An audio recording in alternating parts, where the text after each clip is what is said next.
মীৰা বৰঠাকুৰক আমি ধুৰা সাপৰ লগত তুলনা কৰিব পাৰোঁ।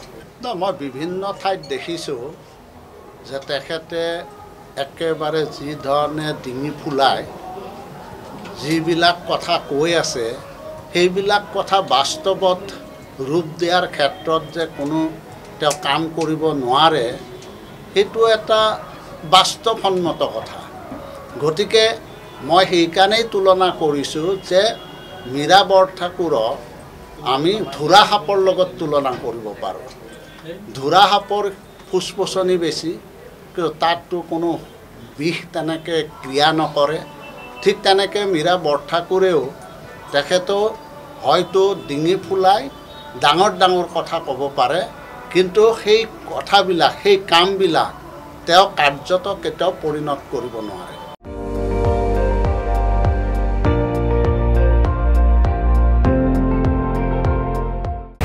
আপুনি চাই আছে ND24, সৰ্বশ্ৰেষ্ঠ নহয় সৰ্বোত্তমৰ দৌৰ।